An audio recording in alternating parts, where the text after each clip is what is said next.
My name's Andy Smith. I'm Professor of 19th Century English Literature at the University of Sheffield.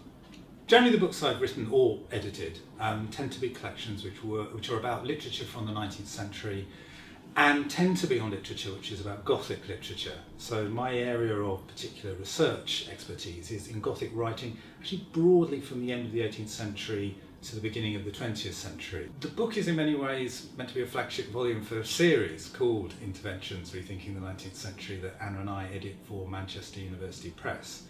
And the book itself consists of a variety of essays on lots of different kinds of themes, lots of different sorts of global contexts. Some of them are about literature, some about poetry, some about vampires, some are about China, some are about kind of medical contexts of the 19th century.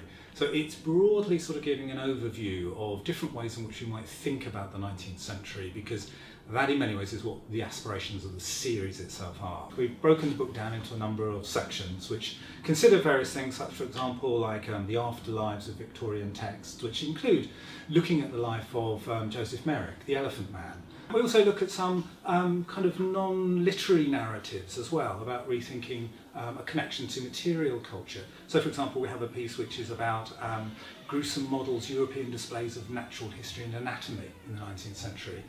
So it was about sort of thinking about kind of the cultural context of the 19th century, moving beyond just a literary analysis, in order to consider both the period and its wider engagements, but also consider some of the afterlives of the Victorian period and the ways in which people write about it now. So the various sorts of writers in here are working on, say, for example, what we consider neo-Victorian literature, literature which is sort of about Victorian writing rather than produced within the period itself.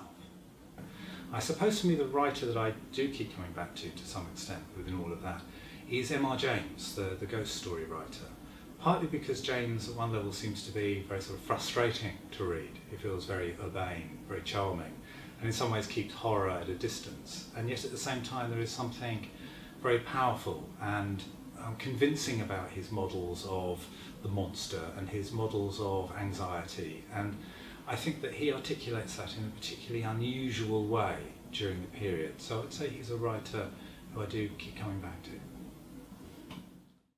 My name's Anna Barton and I'm a senior lecturer in Victorian literature at the University of Sheffield.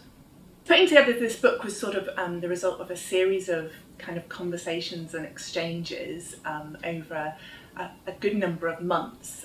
I think the challenge of putting together a book like this is that the 19th century is such a rich, sort of vast, long century, and so it's the challenge is to kind of refine down the various different possibilities and potentials that you for chapters that you could include in a book that's sort of seeking to capture scholarship of the 19th century at a particular moment.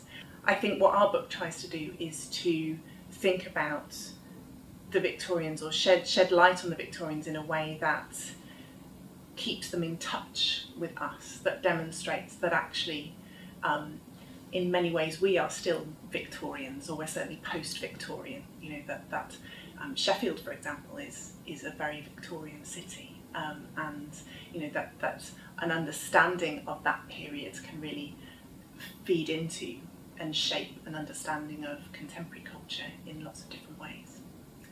A book that's been really important to me, and I think this is a slightly dull answer perhaps, but it's true, a book that's been very important to me is the novel Middlemarch by George Eliot.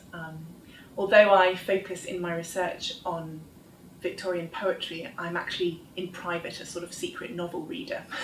And I love great big provincial novels, and there is no better one, I think, than Middlemarch. I've been a sort of enthusiastic audience member at Off the Shelf in the past, and I've been very aware of it as a kind of important event in the city and part of the kind of city's culture. And I think it's brilliant this year that there's greater involvement from both the universities, from the University of Sheffield and Hallam University. It's also just great to be able to talk about our work and the stuff that interests us to a slightly different audience. Often we learn things in these conversations as well. I think there's lots that are public interchange, a public exchange and debate can teach us as academics, as well as hopefully us bringing a bit of our expertise and knowledge to this new audience.